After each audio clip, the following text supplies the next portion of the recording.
For decades, Mark Harmon has been one of Hollywood's most private stars.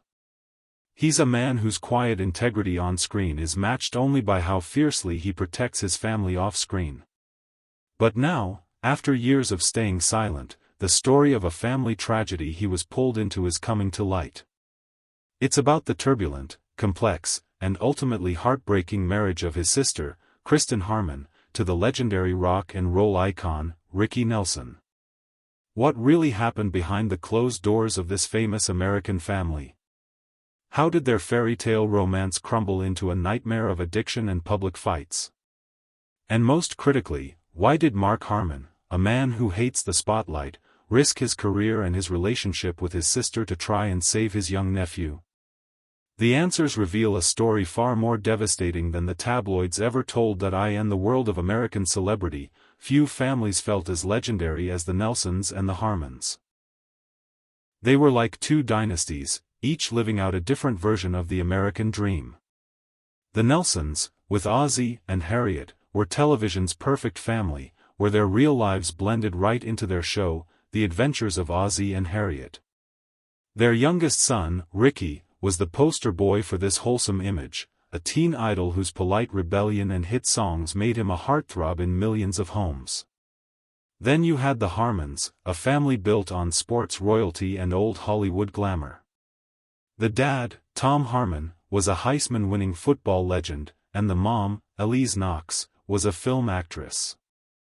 Their son, Mark Harmon, would grow up to become a symbol of quiet heroism on TV, most famously as Agent Gibbs on NCIS.SO. When these two powerful families were joined by the marriage of Ricky Nelson and Kristen Harmon, it seemed like a story written in the stars. Kristen, a beautiful artist, seemed like the perfect match for the handsome rock star. From the outside, they were the golden couple, living a life of glamour and fame. But that public image was just a carefully built facade. Behind the scenes, a much darker story was playing out, one of intense pressure, personal demons, and a slow slide into addiction that would not only wreck their marriage but also start a painful family war. It was a war that would pull a reluctant Mark Harmon right into the middle, forcing him into the toughest role of his life, not as a TV hero, but as a protector of his family, fighting against the sister he loved. This is the story of what happens when the American dream becomes a private nightmare, and how one man's agonizing decision changed all of their lives forever. Before their worlds ever collided, Ricky Nelson and Kristen Harmon were already products of the strange and often brutal machine of Hollywood. Ricky was, in a way, America's first reality TV star, long before the term was even invented. He grew up right in front of the whole country. On The Adventures of Ozzie and Harriet. The line between the real boy, Eric Hilliard Nelson, and the character, Ricky, was always blurry. When his father, the shrewd and controlling Ozzie Nelson, saw the power of rock and roll, he pushed his son into a music career. Commercially, it was a genius move. Ricky's TV debut as a singer, performing I'm Walkin', launched a music career that had him rivaling Elvis. But this persona, built by his father, came with a price. Ozzie controlled every part of Ricky's career and money, giving him just a small allowance from his son's huge earnings so he wouldn't get spoiled. Ricky was living in a gilded cage, and he was deeply frustrated, desperate for a life he could actually call his own. Kristen Harmon's childhood was also soaked in fame, just a different kind. As the daughter of football hero Tom Harmon and actress Elise Knox, she was used to the public eye. She was raised in the wealthy circles of Los Angeles, going to exclusive schools with other celebrity kids, including her good friend, Mia Farrow. At heart, Kristen was an artist, a painter with a sensitive soul. She was just 12 when she got a crush on Ricky Nelson, like millions of other girls. But a few years later, thanks to the close friendship between the two families, they actually got together. They started dating on Christmas Day in 1961, she was 16, he was 21. The connection was instant and intense. They just got each other's lives, the pressure of a famous name, the domineering fathers, the constant public eye. Their romance was a whirlwind, and it wasn't long before Kristen was pregnant. In the conservative early 1960s, there was only one way forward. On April 20, 1963, a 17-year-old Kristen Harmon married Ricky Nelson. Ricky himself later called it a shotgun wedding, a marriage that happened more out of necessity than romance. To the public, though, it was a dream come true.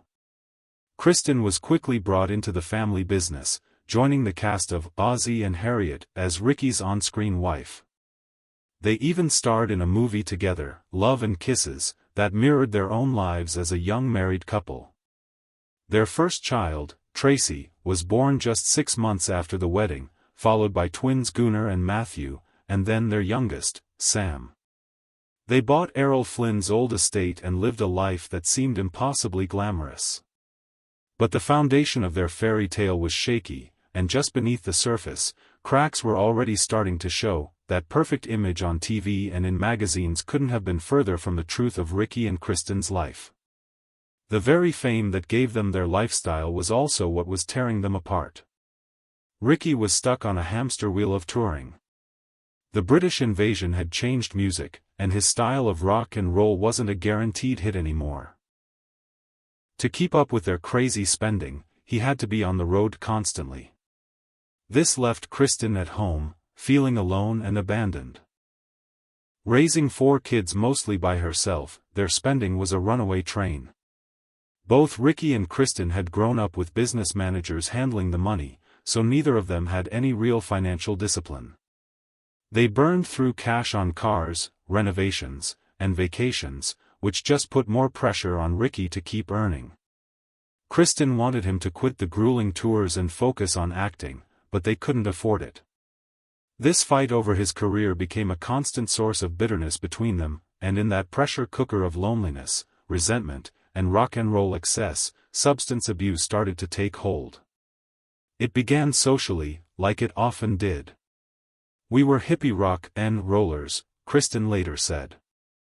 "We did what everyone else was doing." But what started as a casual habit soon spiraled into a serious dependency for both of them. Kristen admitted, "After a while we were totally messed up, both of us.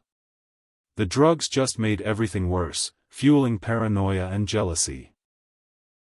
Rumors of cheating on both sides poisoned whatever trust they had left. Kristen, who was struggling to find her own identity beyond being Mrs. Ricky Nelson, felt completely lost. Her attempts to get help were ignored. "I got into therapy and so did he for a while, but then he started not showing up," she recalled. "I tried telling my family, there's a drug problem here and we've all got to help. But they totally denied there was anything wrong." She wasn't just fighting her own addiction, she was fighting a family that was determined to protect the perfect Nelson image at all costs. Ricky, meanwhile, seemed unable or unwilling to face his own demons. He was still the boy who grew up under his father's thumb, a man who, even in his 40s, had never written his own check. He just wasn't emotionally equipped to handle the collapse of his career and his marriage. Touring became his only escape, a way to pay the bills and run away from the problems at home.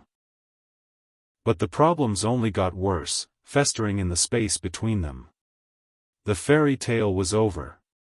All that was left was the wreckage, and the public was about to get a front-row seat. By the mid-1970s, the marriage was completely destroyed. The private chaos couldn't be kept quiet anymore. In 1977, things finally boiled over. While Ricky was on tour, Kristen moved all his stuff out of their house. It was a clear sign that it was over. The divorce that followed wasn't just a legal split, it was an all-out war, fought in the pages of the tabloids. The wholesome image of America's favorite TV family was about to be shattered for good. Their divorce became one of the ugliest celebrity splits of the time. For years, they battled in court, with every personal failure becoming a public headline. They accused each other of horrible things. Both Ricky and Kristen claimed the other was abusing drugs and alcohol and was an unfit parent. The dream couple of the 60s was now locked in a brutal mudslinging match, feeding the tabloids one salacious story after another. The financial fallout was devastating, especially for Ricky. The legal battle dragged on for 5 years, finally ending in 1982. By the time it was over, lawyers and accountants had eaten up over $1 million. Ricky, once a music superstar, was left nearly broke. The court ordered him to pay alimony and child support, but with his career stalled, he had to keep up his brutal touring schedule just to make ends meet, playing in small bars and clubs. The emotional toll on everyone was even worse. The kids, Tracy, Gunnar, Matthew, and Sam, were caught right in the middle of their parents' toxic divorce. Their family had been ripped apart in the most public way. During the worst of it, Kristen placed so many rules on Ricky's visits that the twins, Matthew and Gunnar, often had to sneak out of the house just to see their dad. At one point, Kristen's instability got so bad that their youngest son, Sam, was sent to live with his grandparents, Tom and Elise Harmon. Just to be safe, the divorce was the official end of the fairy tale. Kristen later looked back on her marriage with painful honesty, saying, "I spent my whole life fighting the fairy tale. First trying to be it, then trying to tell the truth. The truth that finally came out was messy and tragic." But even though the legal battles were over, the turmoil wasn't. The trauma and addiction would continue to haunt the family, setting the stage for an even more tragic chapter. As the 1980s rolled on, Mark Harmon's career was taking off. He was becoming a major TV star in shows like Saint Elsewhere and Moonlighting. He built an image of being stable, professional, and intensely private. His marriage to actress Pam Dawber was famously down-to-earth, the total opposite of the chaotic celebrity relationships in the news. It was that stability that made the chaos in his older sister's life look even worse. And it was his deep sense of family loyalty that forced him to step into a situation he wanted no part of. In the years after her divorce, and especially after Ricky Nelson's tragic death in 1985, Kristen Harmon's life went into a free fall. Grief, on top of her long-term struggles, pushed her deeper into an addiction to prescription drugs and alcohol. It got so bad that by 1987, her family was terrified for her youngest son, 12-year-old Sam. They worried she was no longer capable of taking care of him. This is where Mark Harmon felt he had no other choice but to intervene. It wasn't a decision he made lightly. Seeing his sister's struggle and his nephew's unstable life, he and his wife, Pam Dawber, stepped in. This wasn't a power grab, it was an act of desperation. Kristen herself later admitted that Mark was the only one who could have persuaded her to get help. "Nobody but my brother could have talked me into this because I trusted him," she said. "A voice inside me said, 'For once in your life, let somebody help you.'" Trusting him, Kristen checked herself into rehab.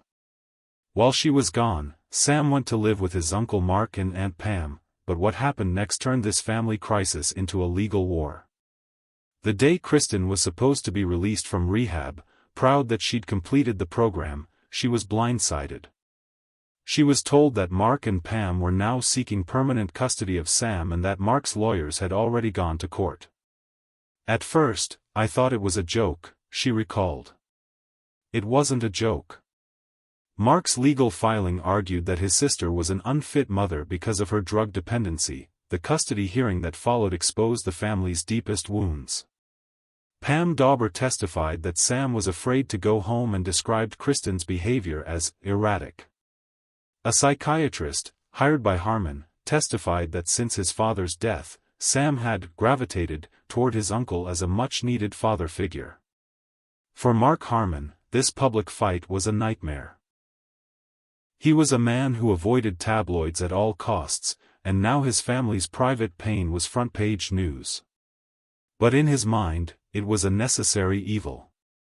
He wasn't trying to punish his sister, he was trying to protect his nephew and force Kristen to finally get the long-term help she needed. Hanging over this entire family saga was one single, devastating event.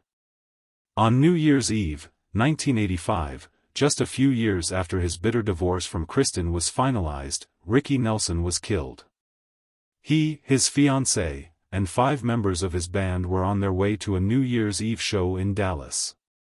The plane, a vintage DC-3 that Ricky owned, was notoriously unreliable and had a history of mechanical problems. That night, their worst fears came true. A fire broke out in the cabin. The pilots, blinded by thick smoke, desperately tried to make an emergency landing. They crash-landed in a field near DeKalb, Texas, but it was too late. The fire had ripped through the passenger cabin. Of the 9 people on board, only the 2 pilots survived.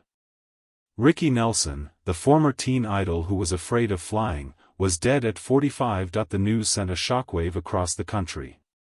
At first, ugly rumors spread that the fire had been caused by passengers freebasing cocaine, which fit the public narrative of Ricky's troubled life. But a long investigation by the National Transportation Safety Board proved those rumors false. They concluded the fire most likely started because of a faulty cabin heater. For Kristen and her 4 children, the sudden and violent death of their father was a profound trauma on top of years of pain. The ugly divorce had left so much unresolved. Now, there would be no chance for healing or reconciliation. There was only grief. The loss of his father left a huge hole in young Sam's life. A court-appointed psychiatrist would later testify that the trauma of the plane crash, combined with his parents' vitriolic divorce, had left Sam feeling isolated and in need of a stable male role model. This is a huge reason why he gravitated toward his uncle, Mark Harmon. Ricky's tragic death didn't just rob his family of a father, it made the crisis around his children even worse and set the stage for the painful custody battle that would tear the family apart all over again. The bitter custody battle between Mark Harmon and his sister Kristen reached a tipping point in August 1987. The family's private pain had been torn apart in court and splashed across the news. But just when it seemed like the fight would tear them apart for good, Mark Harmon made a surprising move. He told his sister's lawyer, "We don't want to go any further with this. Too much blood has been spilled." He dropped his fight for permanent custody of his nephew. The reason was simple: the legal battle had worked. Kristen had successfully finished rehab and was showing she was serious about her recovery. The goal was never to take her son away forever, it was to keep him safe and give her the ultimate reason to get well. With Kristen on a stable path, the war could end. On the day they reached an agreement, the estranged brother and sister walked out of the courthouse with their arms around each other. Kristen, beaming, flashed a victory sign to reporters and said, "Sam's coming home." Under their agreement, Kristen kept custody of Sam, but Mark was given visitation rights. This way, he could stay a supportive part of his nephew's life and make sure things stayed on track. Crucially, all 3 of them, Kristen, Mark, and young Sam, agreed to go to family counseling to start the long process of healing that in the years that followed, Kristen Nelson worked to rebuild her life. She continued her career as a painter and remarried in 1988, though they would later divorce. Her relationship with her son Sam, which had been so broken, eventually healed. Sam would later credit his mother with encouraging his artistic side, and he went on to have his own career in music. He also took on the huge job of preserving his family's legacy by restoring and releasing the complete collection of The Adventures of Ozzie and Harriet. Kristen Harmon Nelson passed away from a heart attack on April 27, 2018, at the age of 72. The family feud of the 80s was long behind them, replaced by a fragile but real peace. The story of the Nelsons and the Harmons is a powerful, cautionary tale about the dark side of fame and the devastating toll of addiction. But it's also a story of a brother's fierce, if controversial, love for his sister and nephew, a love that forced a painful public fight but ultimately led to private healing. The story of Mark Harmon, Kristen Harmon, and Ricky Nelson is a tangled mess of love, loyalty, and loss. For decades, Mark Harmon's silence on the topic spoke volumes about his character. He quietly refused to use his family's pain for headlines. His actions, however, were loud and clear. He saw his sister and nephew in crisis, and he did what he felt he had to do, weathering a media storm and a family war to get them to a safer place. Was it? Or a desperate act of love? The truth is probably somewhere in the messy, gray area in between. The saga shows the huge gap between the shiny image of Hollywood and the often painful reality behind it. Ricky and Kristen's marriage wasn't just about two people, it was about the collision of two famous families, and the pressure was just too much. Their story is a powerful reminder of how destructive addiction can be and the invisible scars carried by those who grow up under the harsh glare of the spotlight. In the end, this isn't about sensationalism. It's a human tragedy about a family torn apart and a brother who fought, in his own controversial way, to piece it back together. The story of the Nelsons and the Harmons is a significant part of Hollywood history. What are your memories of Ricky Nelson's music or The Adventures of Ozzie and Harriet? Share your thoughts and reflections in the comments below. And if you found this story compelling, please like this video and subscribe for more deep dives into Hollywood's most fascinating and forgotten stories.